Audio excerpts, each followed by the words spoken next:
I lay gravely ill at home while my husband took his entire family on a European vacation. Before leaving, he even hid my medication. When they returned on the 74th day and opened the door, he froze in absolute shock. He had thrown his wife's life-saving drugs into the trash, leaving her bedridden and defenseless, only to casually jet off on a European getaway, waiting for the day he could collect his inheritance. However, my greedy in-laws never imagined what would happen upon their return with their designer luggage. What greeted them was not a massive fortune, but a deadly trap that would throw them all under a bridge in the dead of a freezing night. What exactly happened? I lay motionless on a plush mattress, in the middle of a sprawling master bedroom, in a luxury penthouse, in Manhattan's exclusive Tribeca neighborhood. The room was so silent that I could hear every weak, jagged breath I took. This ravenous illness had sucked all the vital energy out of me, turning me from a strong woman who single-handedly sustained all our corporate businesses into a dying shadow. My life was now maintained solely by a private experimental therapy, not covered by standard health insurance, which I had to take at precisely the same time every day. The icy wind of a New York winter howled against the floor-to-ceiling windows. Despite the heating being on, I still felt a piercing chill that seeped into every bone, joint, and blood vessel. My body ached unbearably. For 3 days, I hadn't been able to get out of bed on my own, not even to walk to the kitchen to brew myself a hot cup of chamomile tea. I closed my eyes, trying to suppress the nausea rising in my stomach. Laughter and lively conversation drifted in from the living room, shattering the painful silence of the sick room. It was the voices of my mother-in-law Clarice and my sister-in-law Genevieve enthusiastically discussing the outfits they would wear for a stroll under the Eiffel Tower in Paris. Then came the sound of luggage wheels rolling across the wide plank oak floors. My husband Thaddeus was packing the last of his things from his home office. With the last ounce of my strength, I reached out and weakly tapped my glass against the nightstand to make some noise. I hoped someone would come in. After a moment, the bedroom door cracked open. Thaddeus walked in. He was already wearing a tailored suit that radiated the strong scent of an expensive cologne. He looked at me with absolute coldness, without a trace of pity or concern. I called out to him in a whisper, "Thaddeus, it's time for my medication." "Please bring me a glass of water and the vial of pills on the vanity," I said weakly. Thaddeus crossed his arms and let out a deep sigh of extreme impatience. With remarkable flippancy, he replied, "You are a constant nuisance. You ask for your meds every 5 minutes. How long have you been taking them anyway? We've spent a fortune and there's no improvement. Just stay there. You can get up and take them yourself later. The whole family is busy getting ready for the airport. Nobody has time to wait on you hand and foot." I froze, trying to hold back the tears threatening to spill from my eyes. I asked in a trembling voice, "What are you talking about? Where is the family going while I'm lying here sick? Who will make me some chicken soup? Who will give me my medicine?" Clarice appeared in the doorway, followed by Genevieve. My mother-in-law twisted her face into a grimace of pure disgust. Her eyes were full of contempt as she looked at her daughter-in-law, who was growing thinner by the day from the illness. She spoke in an arrogant tone. "We are going on a European vacation. We bought the tickets last month. Just because you're sick, are we supposed to cancel a trip we've been planning for so long? You're staying home alone. Fend for yourself. If you get hungry, order delivery on your phone and take your pills yourself. Thaddeus has worked hard all year to support this family. He has the right to rest and have some fun." Listening to such cruel words from my own mother-in-law felt like my heart was being crushed. The truth was that from the luxury penthouse they lived in to the corporate trading firm Thaddeus managed as CEO, everything had been built with my money and my sweat. I had hidden my true identity as the heiress to a family of American real estate and import-export billionaires, accepting the role of an ordinary wife and stepping into the shadows just to protect my husband's fragile ego. I handed him the title of CEO so he could feel important in front of his family and friends. And now, when I fell ill, they deemed me a useless parasitic burden. Genevieve, the sister-in-law who usually kissed up to me to extort money for shopping sprees, now joined her mother. Serafina, just rest at home. We're only going for about a month. Don't act so spoiled with Thaddeus. He's already exhausted from the pressure at work. They all returned to the living room, leaving me completely alone in the freezing bedroom. I stared at the ceiling as tears soaked my pillow. The cruelty of the people I once considered family, whom I loved and cared for with all my heart, was now revealed in a horrifying way. They were giddy about a luxury trip, completely ignoring the fact that without care and timely medication, I could die. The clock struck 11 p.m. It was time for Thaddeus's family to head to JFK International Airport to catch their red-eye flight. In the bedroom, a sharp pain began to twist my stomach due to the missed dose of medication. The agony radiated from my abdomen to my chest, stealing my breath. I was sweating profusely, even though a bitter winter storm raged outside. I heard Thaddeus's approaching footsteps. I held on to the hope that at the very last second before leaving his conscience as a husband would awaken. I hoped he would leave me a heating pad and hand me my pills. Reality, however, is always more vicious than one can imagine. Thaddeus walked over to the vanity. There sat the vials of my specialized medication worth tens of thousands of dollars. They were the only lifeline halting the progression of the diseased cells in my body, helping me survive day to day. Instead of handing them to his wife, he swept every single bottle off the table, and in cold blood, threw them into the trash can in the corner of the room. The sound of the plastic containers hitting the bin was hollow and sharp, shattering the last shred of hope in my heart. I panicked. I tried to sit up, but my body was completely paralyzed. I screamed with overwhelming despair. "What are you doing, Thaddeus? Do you want to kill me? Give me my medicine." Thaddeus turned his head and looked at me. The smile on his lips was cruel and glacial. He walked over to the bed, leaned in, and whispered into my ear. His words were sharp as daggers. "Stop the theatrics, Serafina. The doctor said your illness is incurable. Every extra day you live is just prolonging your suffering. It would be better if you passed on quickly to free yourself in this family. Don't worry when you die, I'll take good care of the company, my mother and Genevieve. All these assets will be mine now. You have nothing to do with them anymore." I stared, utterly speechless, at the man who had been my husband for years, horrified by his sinister intentions. Not only did he not care about my condition, but he was so ruthless that he wanted to slowly murder me to seize the empire I had built with such hardship. Without giving me a moment to react, Thaddeus kept twisting the knife with his words. "I've already taken all your credit cards. I'm taking your laptop and phone too. Before I leave, I'm going to flip the breakers in the electrical panel and shut off the main water valve. Also this afternoon, I changed the passcode on the smart lock on the front door. Enjoy the rest of your life in solitude in this place. No one is coming to save you." With that, he turned and walked out. The bedroom door slammed shut with a heavy thud. A minute later, all the lights in the penthouse went out. The heating system hummed to a halt. From the outside came the sound of the deadbolt engaging, meaning my husband's family had officially left, locking me in darkness, freezing cold, and total isolation. I just lay there. My tears dried up, replaced by a boundless, bottomless hatred. Thaddeus's cruelty had crossed every boundary of human decency. He wanted me to die of starvation, dehydration, and the torture of my illness in my own home.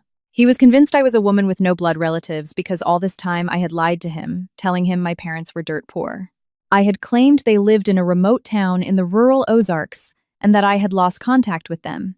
He never suspected that beneath my fragile exterior lay the greatest secret of my life. The room plunged into pitch blackness.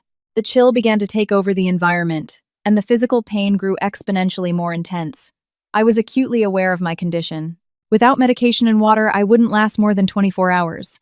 But I refused to die in vain in such a pathetic way.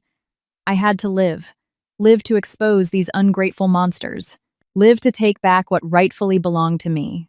A fierce survival instinct roared to life inside me. I began to gather the remnants of my strength, biting my lip until it bled, to come up with a plan to save myself. The darkness swallowing this luxury penthouse now felt like a freezing tomb. My body was burning with a high fever, but my hands and feet were as cold as ice. Every wave of stabbing pain in my internal organs forced me to bite down harder just to keep from passing out. I knew that if I closed my eyes at this moment, I would never open them again. Thaddeus had taken my smartphone and laptop, cutting off all normal channels of communication, but he never suspected the extreme caution that had become my second nature as a businesswoman. Under the sheets tucked into the deepest corner beneath the mattress, I hid an old black and white prepaid burner phone with an endlessly long battery life. I had never used it in public. It was a paranoid habit I developed when I first entered the corporate world, always fearing unforeseen risks and corporate espionage. I never thought that this archaic device, which I considered practically useless, would become my sole lifeline on the border between life and death. With immense difficulty, I tilted my body, sliding slowly across the mattress. Every microscopic movement felt like thousands of needles piercing my skin. Sweat soaked my silk nightgown.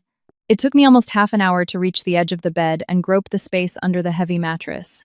My fingers trembled stiff from the cold, searching blindly in the narrow gap. Finally, I touched the hard plastic shell of the phone. When I managed to pull it out, a wave of profound relief washed over me. Its monochrome screen lit up faintly in the dark. The battery indicator showed a full charge. At the sight of that tiny glowing light, I began to sob. Tears splashed onto the screen. I took a deep breath and punched in the digits etched permanently into my memory. A number I hadn't dared to call in years, the personal cell phone of my biological father, Sterling. In reality, I wasn't an ordinary orphan as Thaddeus's family believed. I was the estranged biological daughter of Sterling and Vivian, the founders of one of the most prestigious real estate and commercial conglomerates in the United States. Due to some youthful rebellion misunderstandings and my desire to protect my pure love for Thaddeus from society's judgment over our class differences, I had chosen to live independently and hide my true identity. My parents were furious back then, but they still discreetly protected me from afar.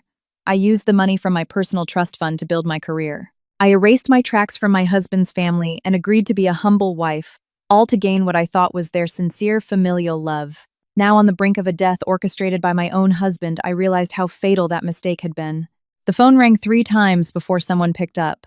Even though it was past midnight, my father's deep, authoritative voice came through clearly. "Hello, who is this?" he asked. "Dad, it's me, Serafina, your daughter." "Dad, help me," I replied in a raspy, weak voice interrupted by gasps of pain. A brief silence fell over the line, followed by a loud crash, as if something glass had been dropped and shattered. In the background, I heard the terrified voice of my mother, Vivian, asking if it was her little girl and begging for the phone. My father tried to maintain his composure, but his voice cracked with sheer agony. "Serafina, where are you? What happened to you? Mom and Dad are right here. Explain your situation to me right now. Don't be afraid, we are here." I choked back the pain and clearly outlined my situation. I am severely ill. My husband's family locked me inside my penthouse in Tribeca. They cut the power and water, threw away all my life-saving medication, and left the country. I can't walk anymore. And they changed the door code. "Dad, send your men to break down the door and save me. Please hurry. It hurts so much." Without asking a single unnecessary question, the decisive nature of a billionaire CEO instantly took over. My father barked firm instructions. "Do not turn off the phone. Do not hang up. Mom and Dad are on their way right this second." The call ended. I clutched the phone tightly to my chest. The room was still dark and freezing, but a spark of blazing warmth ignited in my heart. Blood is the most sacred of bonds. They never betray or abandon us in our darkest hours. I closed my eyes with a sense of peace, waiting for the light of life to break down my door. At the same time, I planted a seed of venomous resentment deep in my soul, swearing to myself that I would make those ungrateful parasites pay a devastating price. The wait felt endless, as if centuries were passing. The chill of the New York night continued to penetrate my failing body. I began to lose consciousness. Flashes of my happy childhood with my parents flickered in my mind, alternating with the cruel image of Thaddeus tossing my medicine vials into the trash. Suddenly, a massive crash echoed from the living room, shaking the entire penthouse. The deafening screech of a metal saw shattered the silence, followed by the heavy thud of hurried combat boots in the hallway. The beams of tactical flashlights swept across every corner, banishing the thick darkness. The door to my bedroom was violently breached. The blinding light forced me to squint. In the glare, I made out a familiar silhouette. My father, Sterling, a man who always wore a mask of absolute authority in the business world, was now sprinting toward my bed with a pale, panic-stricken face. Right behind him was my mother, flanked by paramedics from an elite private ambulance service they had instantly dispatched. My mother threw herself at me, wrapping her arms around my freezing body, sobbing hysterically and screaming my name. Her warm tears fell onto my cheeks, carrying infinite unconditional love. My father stood to the side. His large, trembling hand gripped mine fiercely. He turned his head and roared at the private medical team. "Check her vitals right now. Push cardiac stimulants. Do whatever it takes to save my daughter's life." The lead doctor rushed over, expertly checked my pulse, measured my blood pressure, and ordered the nurse to start an IV drip.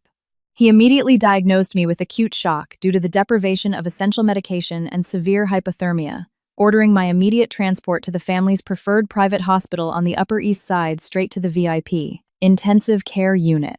With swift, careful movements, they wrapped me in thick thermal blankets and transferred me to a stretcher. As the medical team carried me out of the apartment, I saw my father's private security detail already lined up in the hallway. My father paused for a moment in the center of the living room, looking around the freezing, powerless penthouse. Unfathomable wrath reflected in his eyes. He barked an order at his executive assistant standing nearby. "Leave a team here to guard this place exactly as it is.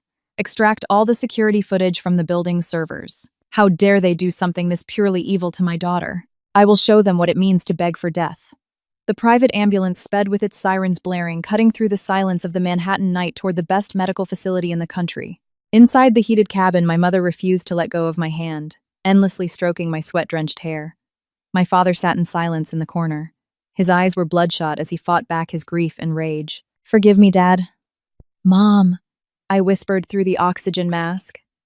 My mother quickly pressed a finger to my lips with immense tenderness to quiet me. She pleaded with me not to speak to save my strength, telling me we were almost there and that they had me now. No one could ever hurt me again. That night, the battle to reclaim my life raged fiercely in the private trauma bay. Thanks to state-of-the-art medical equipment and the most obscenely expensive medications secured by my family's wealth, my heartbeat slowly began to stabilize. After pulling through the critical window, I fell into a deep, safe sleep.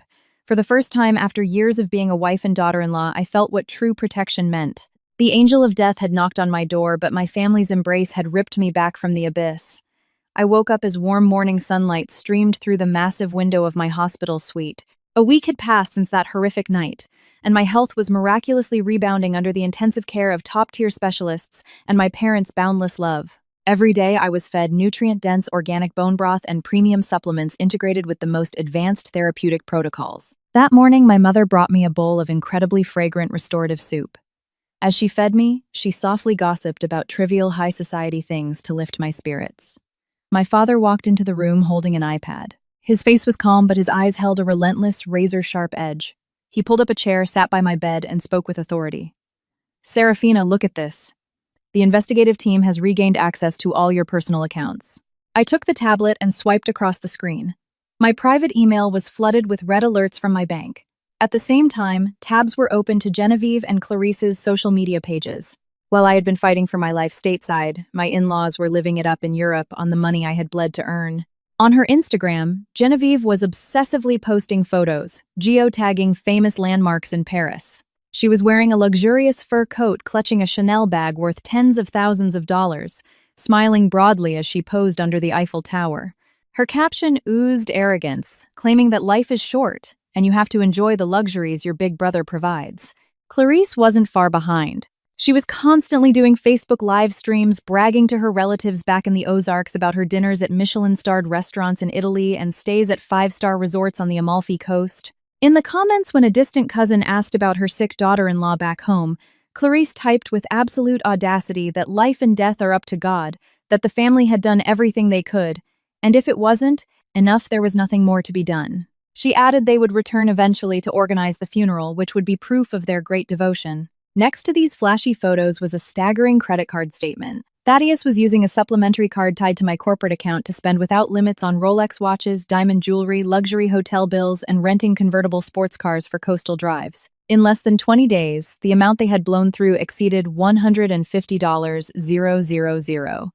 Seeing those numbers dancing on the screen, my heart no longer felt pain or despair, but a terrifying, icy calm. The betrayal had frozen over, crystallizing into a resolve hard as titanium.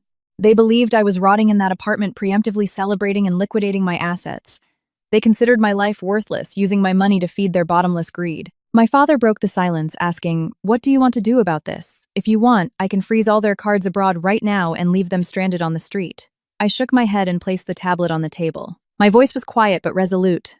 "No need, Dad. Let them squander as much as they want. Let them fly as high as possible in their delusion of wealth. I want them to enjoy their 74 days of vacation exactly as they planned. During this time, I will fully recover. I'll reclaim all the legal documents, transfer ownership of all assets, and officially terminate Thaddeus from his position at the company. I want them to come back with their designer luggage, open that door, and step straight into their worst nightmare. I will take back every single penny and make them feel what it's like to lose everything in a fraction of a second." My father smiled, immensely satisfied. He stroked my head, his eyes brimming with pride, and said I was truly his daughter. He assured me that the conglomerate's legal strike team would handle all corporate affairs and documentation, and that my only job was to focus on getting my strength back. Over the next few weeks of recovery, I quietly spun a massive, inescapable web. The 74 days of Thaddeus's family's extravagance on foreign soil were also my 74 days of transformation, shedding all my weakness and submission to once again become who I truly was, a ruthless businesswoman ready to face adversity and take out the trash in my life. This story of vengeance was just beginning. Time flew by. Those 74 days passed like a long, emotionally charged dream. During the first few days in the ICU, I had to battle agonizing physical pain. The heavy antibiotics and treatments left me severely drained. But every time I opened my eyes and saw my father's fierce protective gaze and my mother's comforting smile, I reminded myself I couldn't give up. I had to live not just for myself, but for the people who loved me unconditionally. By the 30th day, my body started showing massive improvements. I could get out of bed on my own and walk through the clinic's private lush gardens. The high-protein diet crafted by elite nutritionists helped me regain my weight. My skin, previously ashen and lifeless, got its rosy glow back. My hair was shiny and soft again. Standing in front of the massive mirror in the ensuite bathroom, I barely recognized the emaciated woman with dark circles from a month ago. Instead, I saw a radiant face, a piercing gaze, and an incredibly commanding posture. During my convalescence, my parents never brought up my husband's family to avoid stressing me out. But I knew perfectly well that to rip this evil out by the roots, I couldn't rely on tears or hatred.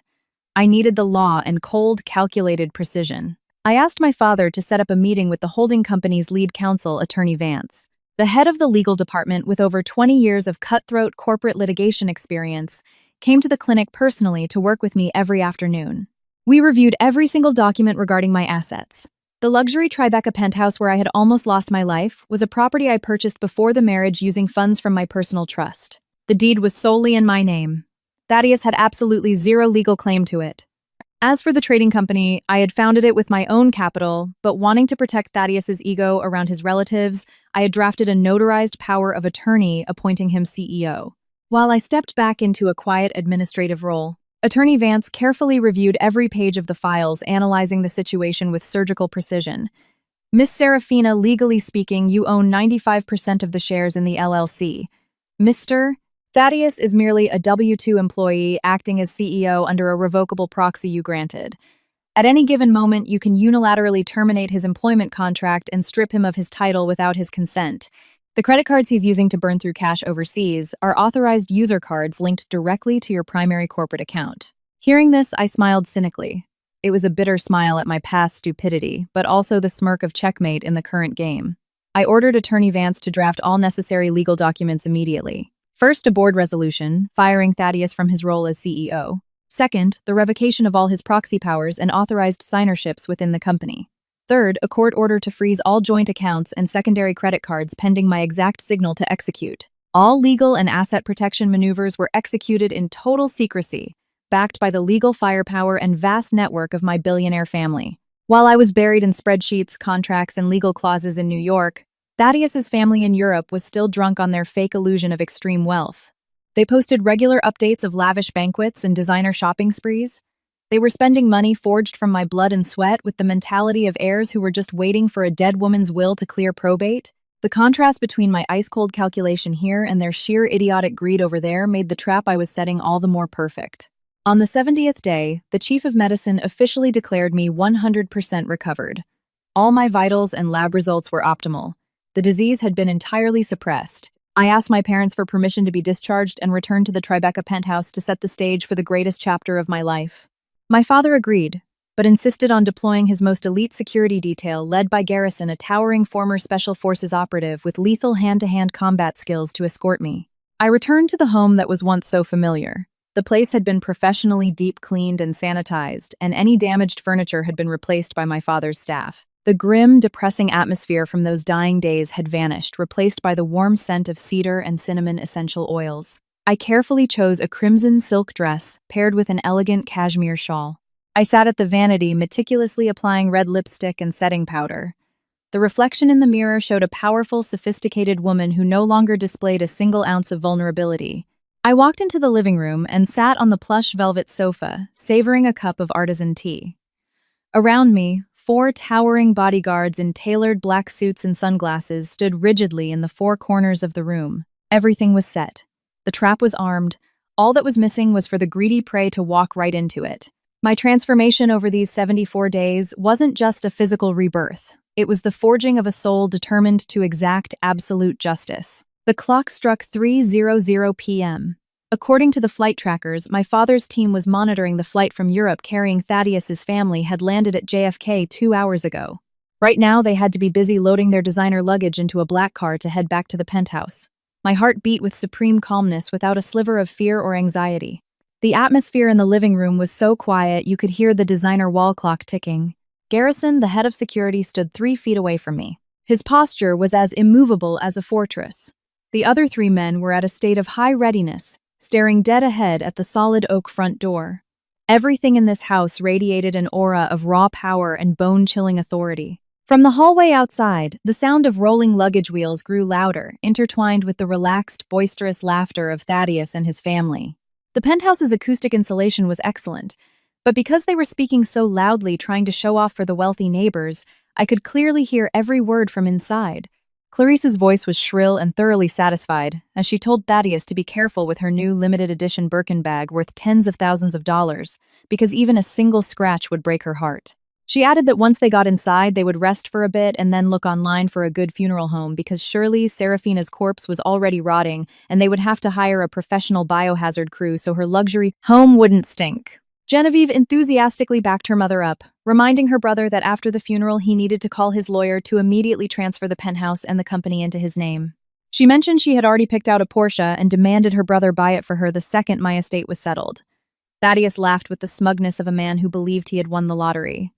He told them to relax, assuring them that all the paperwork was ready. The probate process would be quick, so the money and the penthouse were practically theirs, and they could buy whatever they wanted. He only warned them to mentally prepare to plug their noses when he opened the door. I heard the electronic beep of the smart lock keypad outside. Thaddeus was punching in his passcode. He had no idea that the night I was taken to the ER, my father had ordered the entire security system ripped out and replaced. An error beep echoed through the door. Thaddeus muttered in annoyance, surprised that the code failed, swearing that before leaving for the airport, he had changed it to Genevieve's birthday. Clarice started whining, telling him to try again because he probably hit the wrong button and she just wanted to get inside and rest her feet after the long flight. Thaddeus tried a second time, and the same error buzz sounded. From inside, I gave Garrison a nod. He nodded back, walked calmly to the front door, disengaged the interior deadbolt, and swung it wide open. The heavy wooden door swept back. The hallway light flooded the entryway directly, illuminating 3 frustrated, jet-lagged faces. And then, in a fraction of a second, all their expressions froze dead.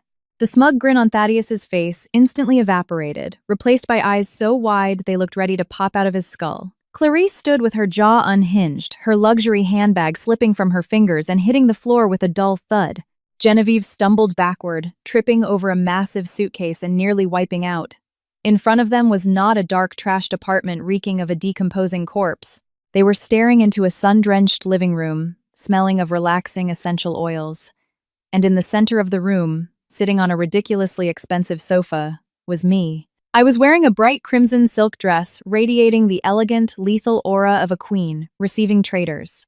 Around me, 4 massive men in black suits with tactical builds glared at them with eyes sharp as razors. I slowly set my teacup down on the glass coffee table and offered a slight smile. It was a very polite smile, but it made the room temperature plummet. I spoke in a smooth, crystal-clear voice. "How was your European vacation? You're back earlier than I expected. Why are you standing there like statues? Come in. The door is open." None of them could choke out a single word. They looked like stone gargoyles cemented to the floor. The reality playing out before their eyes was too surreal, too terrifying compared to the fantasy they had lived in for the past 74 days. The woman they were absolutely certain had died of starvation and dehydration was now sitting before them, glowing with health, breathtakingly gorgeous, and in absolute control of this domain.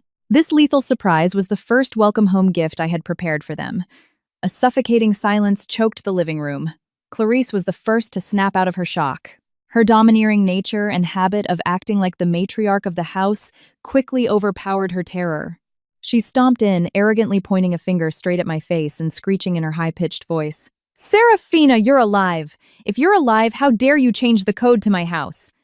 And who are these thugs? Taking advantage of your husband's absence, you dare bring random men into this house to fool around. You are a shameless tramp. You're dragging my family's good name through the mud."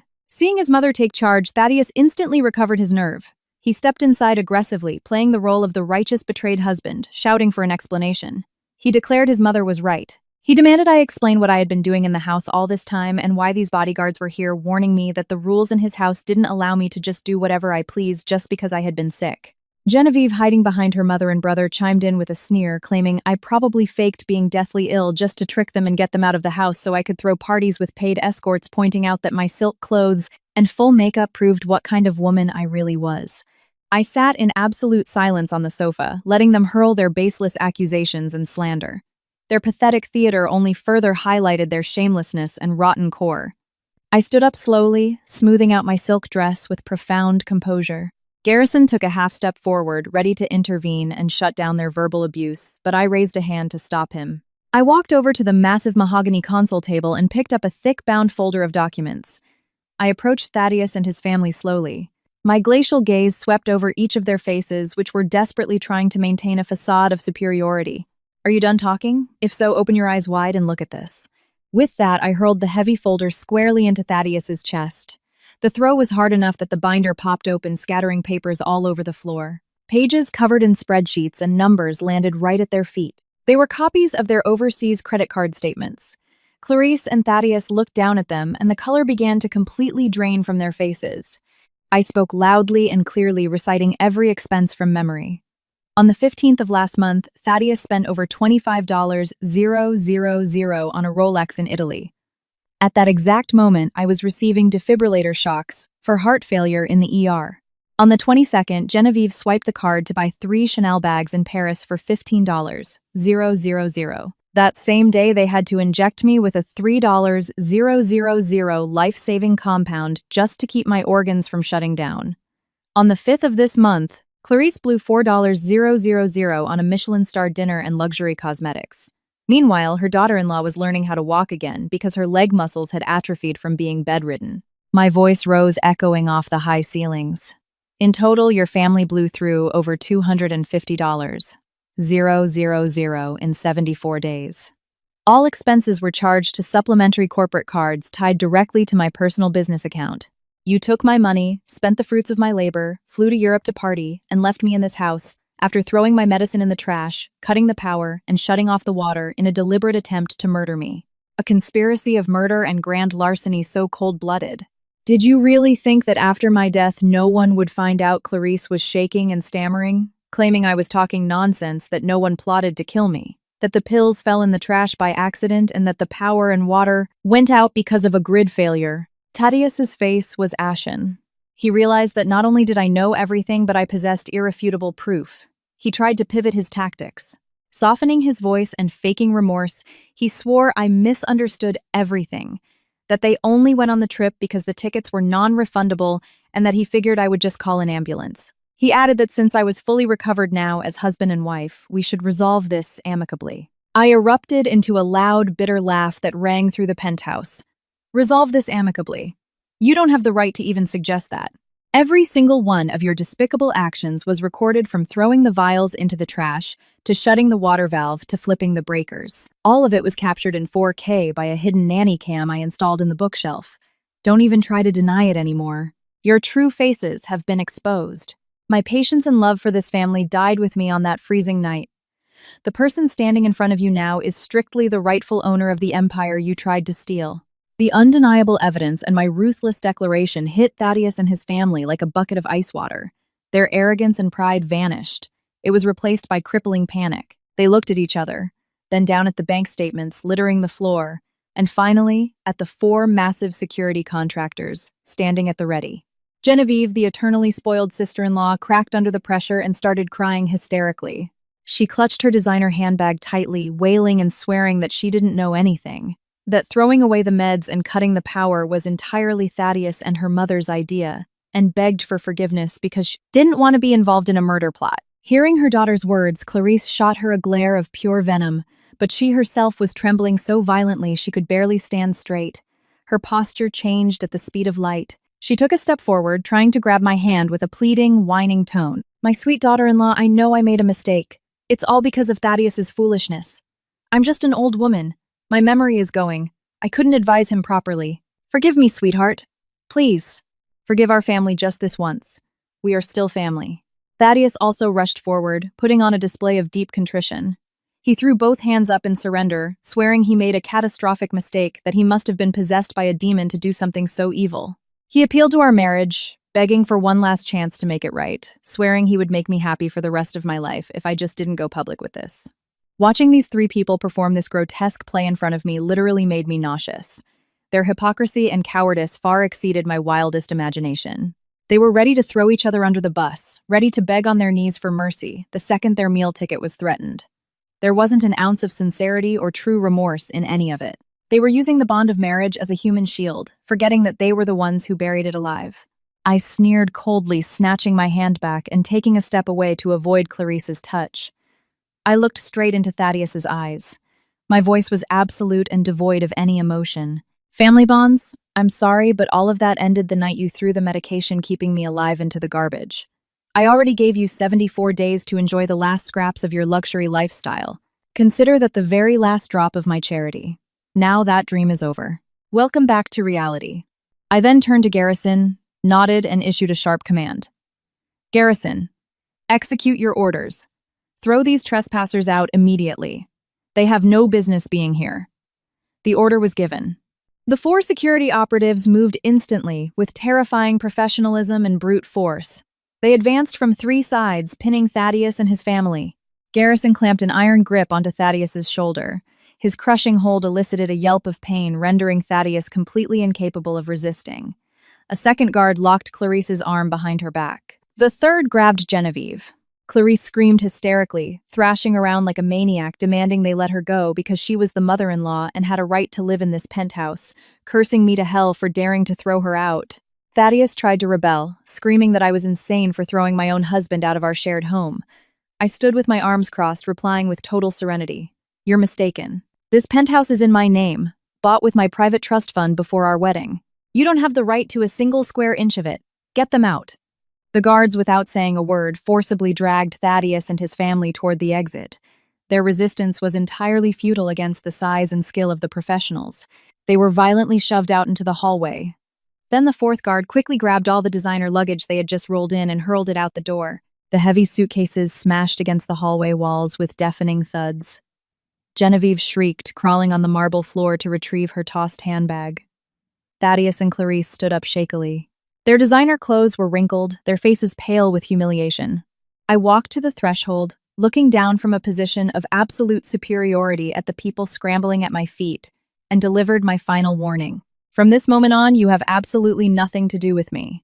This building is permanently off limits to you. If you dare come back here and cause a scene, I will have the NYPD arrest you for criminal trespassing. Prepare yourselves for the fallout. Then I stepped back and slammed the heavy oak door shut. The loud boom severed the crying and cursing coming from the hallway. I pulled out my phone, opened the smart home app, and instantly wiped all their old fingerprints, changing the passcode to a 12-digit randomized sequence. Finally, my home was quiet and clean again. The first step of taking out the trash was complete, but this was only the prelude to the total annihilation of their family. The next morning, Manhattan greeted the city with brilliant winter sunshine, a rarity for the season. I woke up early feeling refreshed and vibrating with energy. After a peaceful, nightmare-free sleep, I put on an impeccable power suit, a white silk blouse paired with a black pencil skirt and a tailored wool trench coat. It was time to clean up the mess Thaddeus had left at my company while simultaneously severing every single income stream his family had left. Escorted by my security detail, my first stop was the corporate headquarters of the city's largest bank. As a high-net-worth VIP client, I was personally received by the branch manager in a private suite. I placed my ID and legal documents on the mahogany desk and issued categorical instructions to freeze all funds in the two joint accounts I held with Thaddeus. Furthermore, I demanded the permanent cancellation of all supplementary credit cards in the names of Thaddeus, Genevieve, and Clarice that were tied to my corporate accounts. All term deposits in my name were to be wired into a new heavily encrypted offshore account, to which only I held the keys. The bank executives moved at lightning speed. In exactly 15 minutes, a cascade of confirmation alerts pinged on my phone. The entire river of cash, sustaining the luxury lifestyle of Thaddeus and his family, had been officially damned. From that second on, they couldn't extract a single dime from my empire. After leaving the bank, we headed straight to the corporate headquarters of the company I founded. The Class A glass skyscraper loomed majestically in Midtown Manhattan. I hadn't been here in a long time, and now I was returning not as a humble administrative manager, but as the supreme authority. I strode into the main lobby with lethal confidence and dominance. The receptionist and department heads who saw me looked shocked and disoriented. I headed straight for the executive boardroom, ordering the VP of Human Resources and the Chief Financial Officer to convene an emergency board meeting immediately. There, I presented the legal filings, proving my 95% ownership, along with the revocation of the proxy powers and the board resolution terminating Thaddeus as CEO effective immediately. All the administrative and legal filings with the Secretary of State had already been handled by Attorney Vance. Now it was time for the public execution. Around 10:00 a.m., Thaddeus swaggered into the lobby. He was wearing a flawless custom suit bought in Milan. He walked with the arrogance of a Wall Street titan, completely oblivious to the hurricane that had just made landfall. He was just about to walk through the glass security turnstiles when two corporate security guards blocked his path, informing him he was no longer authorized to enter the premises. Thaddeus glared at them and shouted, demanding they get out of his way, bellowing that he was the CEO of this company. At that exact moment, the VP of HR walked out, carrying a small cardboard box containing the personal items from Thaddeus's desk, holding a disciplinary termination letter in his other hand. With ice in his veins, the HR director shoved the box into Thaddeus's chest and informed him that pursuant to a resolution by the board of directors and the majority shareholder, Miss Serafina, he was officially terminated with cause as of this morning. He then ordered him to take his garbage and vacate the property. Thaddeus stood paralyzed, his hands shaking violently as he took the termination letter. At that exact second, his phone started ringing off the hook. It was Genevieve. Her voice on the other end was pure panic, hyperventilating between sobs. She begged her brother for help because while getting lattes with her sorority sisters at a luxury cafe, the barista told her the card was declined. She tried to use another one at a high-end boutique in Soho, but it was declined too, leaving her totally humiliated with zero cash while her friends laughed at her. She begged Thaddeus to check the bank accounts immediately. Spiraling into a panic attack, Thaddeus opened his mobile banking app. The screen flashed a bright red error message stating the accounts had been frozen by the primary account holder and all transactions were blocked. He stood frozen in the middle of the bustling corporate lobby. The cardboard box slipped from his grasp, spilling his customized pens and stupid executive desk toys across the marble floor. All the arrogance built on his parasitic existence shattered into dust. In less than 24 hours, from billionaires vacationing on the Amalfi Coast, Thaddeus and his family had been stripped of everything, officially plunging into abject poverty without a single cent to their names, staring down the barrel of brutal reality. My financial nuclear strike delivered a devastating blow, opening a brand new chapter of suffering for these leeches. Tossed out of the majestic skyscraper, Thaddeus stumbled down the bustling Manhattan sidewalk, clutching his pathetic cardboard box. The freezing winter wind cut right through his thin Italian wool suit, making him violently shiver. In his pocket, his phone vibrated endlessly with calls from his mother and sister. He answered in a defeated, hollow voice, informing them that all the accounts were frozen, and he had just been fired and escorted out of the building. On the other end, Genevieve's wailing and Clarice's screeching complaints were deafening. The three of them reconvened at a dingy, dimly lit dive bar in a rundown section of Queens, a stark contrast to their glamorous aesthetic when they stepped off the plane. Now they looked incredibly disheveled. Their scuffed designer luggage lay on the sticky, beer-stained floor. Genevieve's eyes were swollen from crying, her expensive mascara running down her face. Clarice slumped into a cheap vinyl booth, her face a mask of absolute terror. Thaddeus emptied his pockets, pooling together whatever loose cash and coins he could find. It amounted to a meager $70. That wasn't even enough to hire an Uber XL to move their bags, let alone secure a decent hotel room in New York City. As night fell, the biting frost began to seep into their skin. With no other options, Thaddeus was forced to pawn some of the luxury goods they had just bought. He took Genevieve's Chanel bag and took the Rolex off his wrist. However, because they didn't have the certificates of authenticity, the boxes or the receipts, and the pawnshop owner smelled their desperation, he agreed to buy them for an absolute joke of a price less than 10% of their retail value. Clutching a small wad of bills, Thaddeus tasted the bitter ash of reality. Those luxury items, stripped of the aura of endless wealth, were just dead weight that couldn't save them. With that meager cash, the three of them rented a room in a seedy, roach-infested motel in a dangerous neighborhood. The room was damp, cramped with peeling paint on the walls, and the stench of stale cigarette smoke and mold. There were no plush mattresses or central heating, just sagging, broken beds and paper-thin, scratchy blankets. Clarice shed bitter tears, sobbing that just yesterday she had been sleeping in a five-star resort in Rome, and now she was forced to squat in this filthy rat hole. Their first dinner was cups of instant ramen made with boiling water, begged from the motel clerk. They were starving, but none of them had an appetite. The exhaustion, the crushing disappointment, and the sheer terror of the future began to rot away the fragile bonds of their family, and they turned on each other like wild dogs. Clarice slammed her fist on the wobbly table, pointing at Thaddeus, screaming that this was all his fault for being a stupid, weak husband who let his wife control the purse strings. She wailed that in her old age she was forced to suffer in the gutters, even though he had promised her she was about to inherit an empire. Thaddeus snapped back, screaming that he did it for the family, and when he was swiping the black card for her designer bags and watches. She wasn't protesting. She was laughing and bragging. He demanded to know why she was pinning the whole murder plot on him now. Hearing them scream, Genevieve lost her mind. She hurled her styrofoam noodle cup at the wall and shrieked through her tears, demanding they shut up because screaming wasn't fixing anything. She demanded Thaddeus go to the corporate office the next morning and get on his knees to beg me to give them some money, or at least enough to pay her private university tuition. In that freezing, miserable room, the screaming and crying blended into a truly pathetic scene. After enduring just one single night of actual poverty, their selfish, vile natures were fully exposed. They didn't spend a single second reflecting on the heinous crime they committed against me. Instead, they just blamed each other for losing their gravy train. This suffering was only the appetizer for the moral and legal hellfire they were about to face.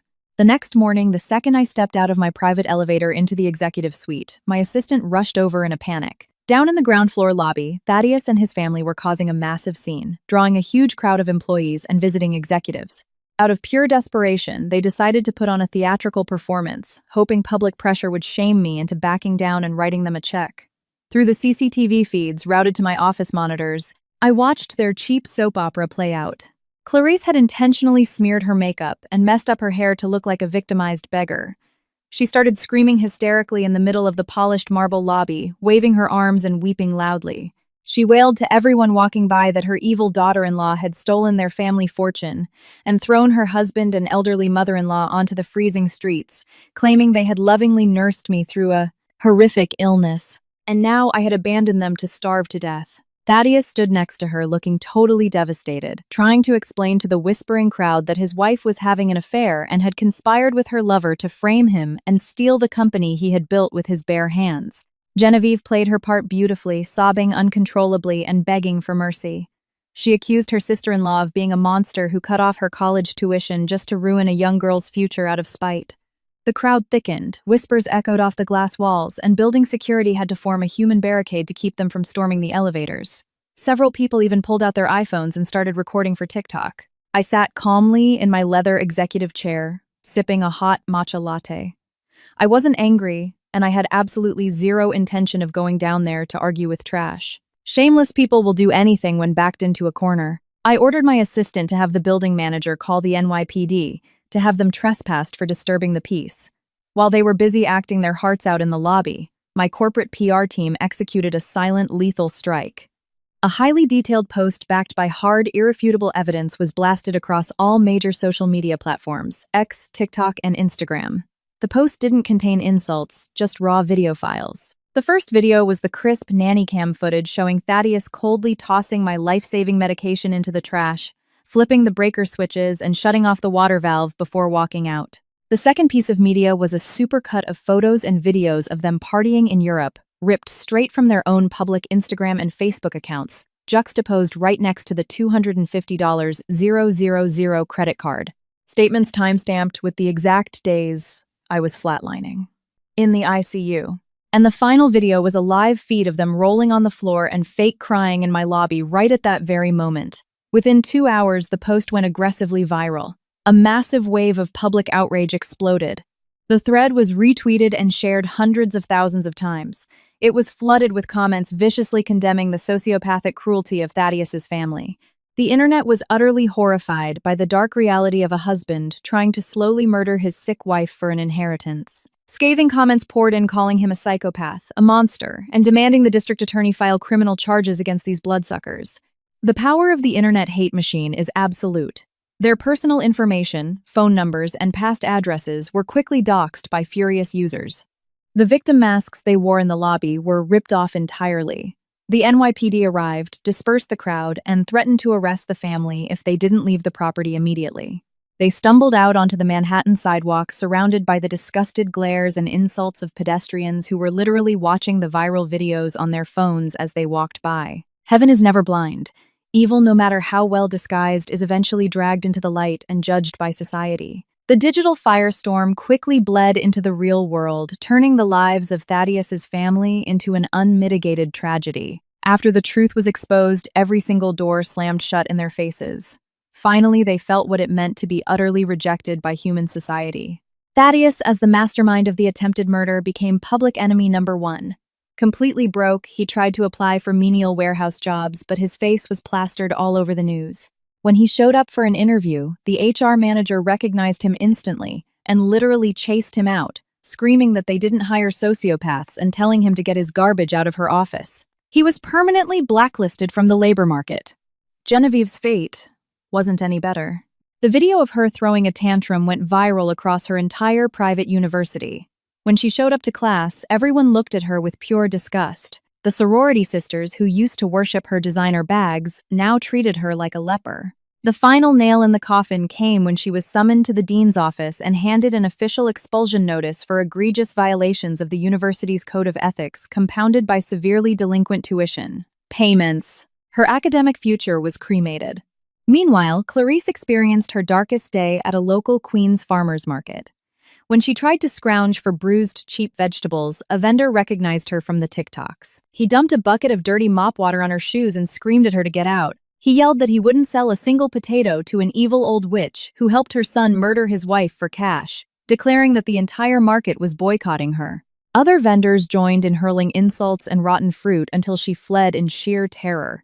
The absolute peak of their suffering hit when they returned to the roach-infested motel. The owner, a massive guy with a zero-tolerance policy, was waiting by their door. He had thrown their scuffed designer bags into the muddy parking lot and ordered them to get off his property instantly. He said reporters and angry internet vigilantes had been calling the front desk all morning, scaring his other sketchy tenants, and he threw their deposit in their faces, telling them to consider it charity and get the hell out.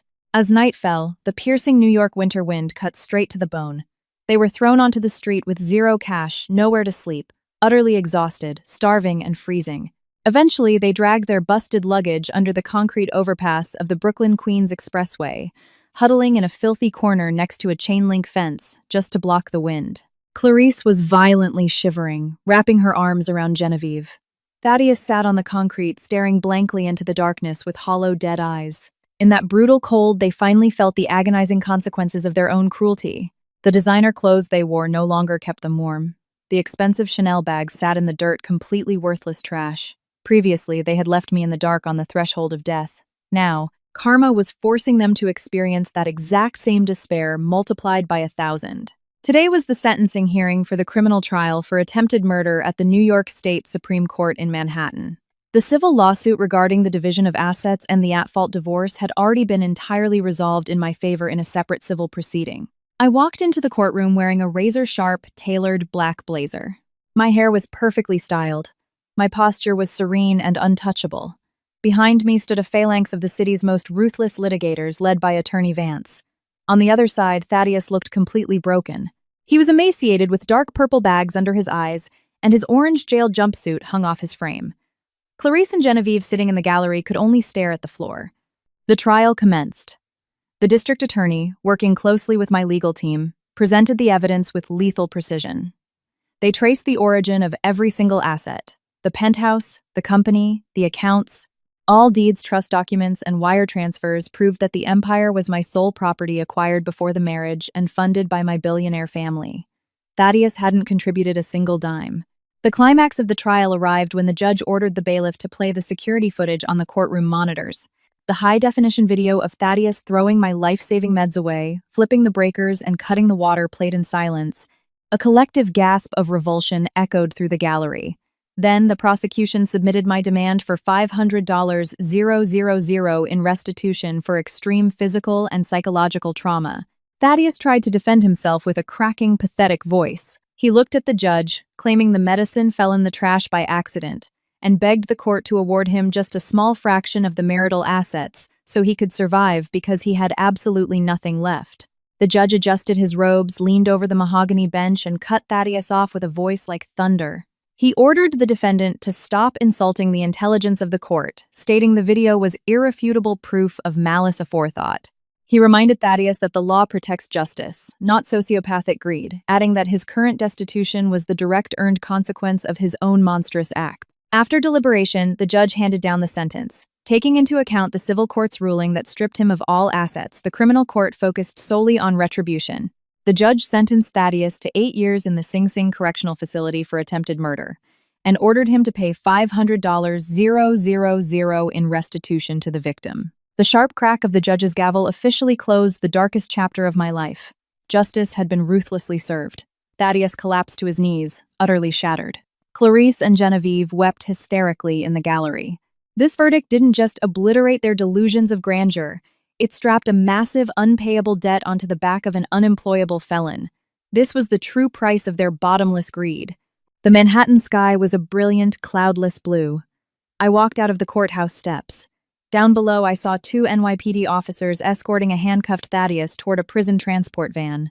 Next to him, Clarice and Genevieve, wearing filthy, worn-out clothes and looking absolutely wretched, broke through the press line and tried to rush me, blocking my path to my waiting armored SUV. They looked pathetic, stripped of every ounce of human dignity, and both threw themselves at me, desperately grabbing the hem of my trench coat. Clarice begged, sobbing violently, her face drenched in tears, repeating that she knew how massive her sin was. She cried that sleeping under a highway overpass had opened her eyes, that the money had blinded her, and begged me to show mercy. Genevieve grabbed my ankle, bawling and pleading for forgiveness for her sheer stupidity and for participating in my torture. She cried that she had been expelled, all her friends had abandoned her, and she just wanted one more chance to fix her life. Thaddeus, in his cuffs, broke down and cried in front of me like a toddler.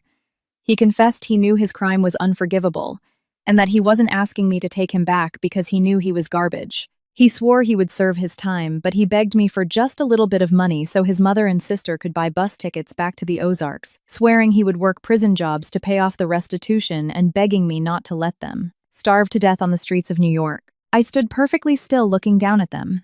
It is only on the razor's edge between life and death that a human being realizes what truly holds value. Their tears of remorse today seemed genuine. It was the brutal awakening of a conscience that only happens after experiencing apocalyptic suffering.